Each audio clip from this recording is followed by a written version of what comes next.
Welcome to Slovenia.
Good.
So nandito na tayo sa Slovenia. Hintay tayo ng excursion natin. So habang wala pang excursion, so hanap-hanap tayo ng mga pa natin dito. Souvenirs. Ang dami pala souvenirs dito. May mga magnet dito. So siguro mamaya bili tayo ng souvenirs mamaya. Dami ng mga souvenirs dito. Mga souvenirs. Koper, Slovenia. So dito tayo sa Slovenia ngayon. Tingin-tingin tayo ng mga souvenirs dito. Marami ng mga turista. Oh. Turista. Hintay-hintay lang sa mga kuha nila dito. Just information. Koper. Tsaka dito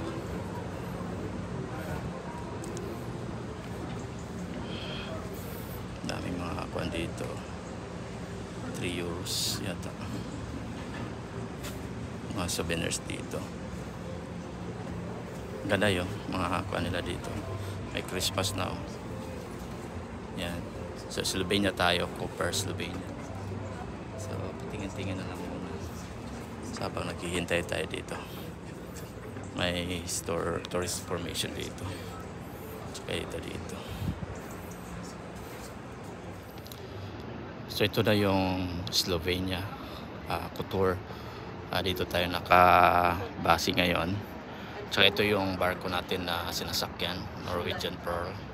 Malaki din siya, 3,000 capacity. So fully book yung barko natin ngayon. nasa 3,000 yung capacity nito. So 3,000 passengers plus I guess to 1,000 yung staff, cruise. So nasa 4,000 lahat yun. So ito yun, Norwegian Pearl. So dito tayo sa Slovenia, Koper. Bago tayo makalimutan, mag shoutout muna tayo. Shoutout sa ating mga masugid na mga watchers. Shoutout Alexis, Mix Kusina, Ma'am Emma. Shoutout sa buong mundo na nanonood sa atin. So dito tayo sa Koper, Slovenia. So ito yon, sa Koper. Maghintay tayo ng oras sa ating excursion is 10:45. So dito makikita mo maraming mga taxi dito. Ito yung mga taxi dito.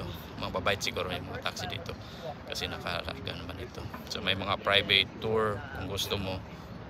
Tsaka yung mga tao paikot-ikot lang dito sa syudad. May excursion tayo doon sa Cavern. So may mga souvenir shops dito. Ayan, may mga souvenirs. Ayan. So mamaya, pasok tayo mamaya mga alas 10. Pasyal-pasyal muna lang tayo dito sa labas. So ang dami, maganda dito. Pero simple lang yung kanila dito. Yung mga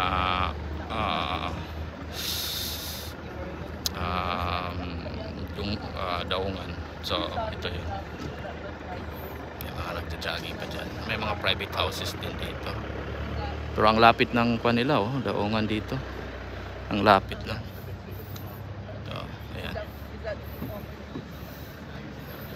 So, ayan. So, labas tayo mamaya. So, naikot na natin ito. Ayan, dami mga kwan dito. Ayan. Ito yung highway nila, malapit sa Pantalan. So ito, yan makikita mo. Tsaka may mga tourist information dito. Hindi lang tayo makapag-usap kasi ang iba hindi marunong mag-English. Tsaka iba matakot din ng magpakita sa video, sa camera. Tsaka meron ditong mga ATM, meron siyang ATM, meron siyang mga vendors, mga soda, soft drinks or water. Tsaka ito yung highway nila dito, mga private cars. So dito lang siya naka-parking yun. I know against the light, pero tingnan natin. Ayan yung mga private cars. Tsaka may mga private houses dito, private homes. Yan. Pwede ka lang maglakad-lakad sa alas kung hindi ka mag-excursion. Ganda din nilang kuha nila dito. Mga stores nila. Saka mag-shops ka dito. May mga souvenir shops dito. Alis tayo mga 10:30. So alas 9 pa ngayon. So mamaya labas tayo. Yun. Mga souvenir shops dito. Mamaya siguro pagpasok natin, bili tayo ng mga souvenirs. Ito na yung Kotor, Slovenia. Dito tayo nakadock ngayon. Dito yung nakadaong yung barko natin. So ito malapit ito sa Pantalan nila, no? Pero tingnan mo, hindi masyado traffic, walang traffic dito. Meron pa yung Chevy namin, no? Ito talaga Chevy. Tsaka organized masyado. Walang tao, mga vendors dito. Tsaka dito na yung nakadock yung barko. So ito yung barko na sinakyan natin. Tsaka ang daming mga taxi. Line up yung mga taxi. Yan, Port of Koper. Tsaka yung mga turista, may nakabook na ng mga excursion. So hindi talaga masyado magulo. So ito yung street nila. So merong kwan dyan, papuntang syudad. Elevator yata yon. Ayan. And then magsakay ka dyan. Tapos lakad ka lang. Naka-wall kasi yung kwan dito. Naka-wall. Pasukan dito. Siguro sa dati. Park siguro yan sa taas. Yan. So, very simple lang. Simple lang yung kanila dito. May nagpi-fishing pa yata dyan, oh, ng mga tauhan. Yan. So, yung mga taxi naka-line up na. So, dito yung barko natin. Ito yung daungan ng barko. Tsaka ito yung area ng Slovenia Kotor. Very simple lang siya.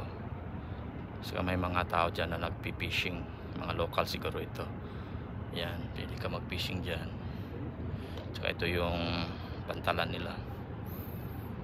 Yan. Tsaka may mga barko dyan. Ito yung barko natin na nakadock na.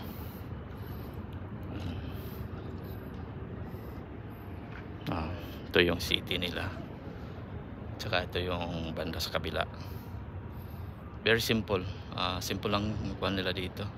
Pamumuhay nila dito. Hindi masyado matraffic. May park yata sa kabila. Puntahan natin doon. Very simple. Yan to lang. Tsaka hindi magulo. Yung mga tao hindi parang nakapila sa darating na mga turista. Wala silang pakialam sa mga turista dito. Yan. So ito yung Slovenia. Very simple. Ito yung isa sa mga park nila dito sa Slovenia. Slovenia. Picture muna tayo dito kasi wala pa yung tour natin. So makikita mo, very simple lang yung park nila.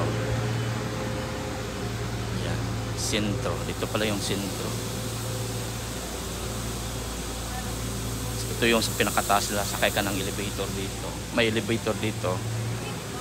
Saka ito yung barko natin. Yan, dyan yung palabas na elevator. Pasok tayo kanina dyan. Baba tayo mamaya. Pwede siguro maglakad-lakad dito. Ito na yung pinakasintro nila.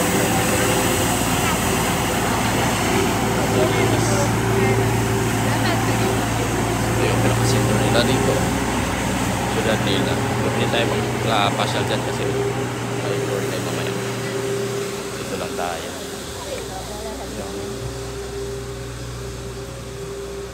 Dito lang. Saka ito yung makukuha natin dito. Yung park nila. Kuha tayo ng video dito. Kaya tayo dito. Ito yung makikita mo dito. Sa mga park nila. Yan. Ito yung warp nila dito. Itong daungan nila. Yan. Dito tayo sa Slovenia Kotor. Dito nakadock yung barko natin. Ito, ikutin natin para makuha nyo yung view dito sa Slovenia. Very simple lang yung warp nila. Tsaka hindi magulo, hindi traffic, hindi masyado sasakyan. Mga tao dito behave, wala masyadong pakialam. Ayan. Pero may syudad yata dito. Ito yung park nila, pinaka-park nila. Ayan. Pinaka-park. Ito mga turista ito. Ayan. So dito to sa Kotor, Slovenia. Simple lang buhay dito. Ito yung pinaka-sentro nila. So may naglilinis dito na.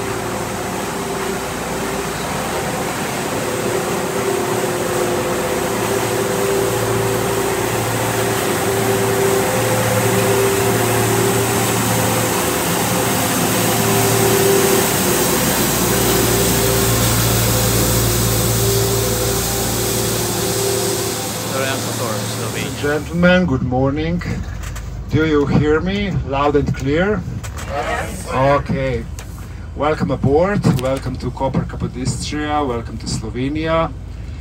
My name is Andrei. I'll be your guide today. Thank you for your support in the morning. And here's our trusted driver, Daniel. He will do his job as well. Great. So you'll be in good company. and you, I'm suppose, have a great day, because Postojna Cave is one of the top destinations here in Slovenia, and Predjama Castle, where we have just a brief photo stop as well. So thank you very much. I'll be with you in a few minutes. Just give us a few minutes to get out of this port, which is not just a perfect scenery comparing to Postojna Cave.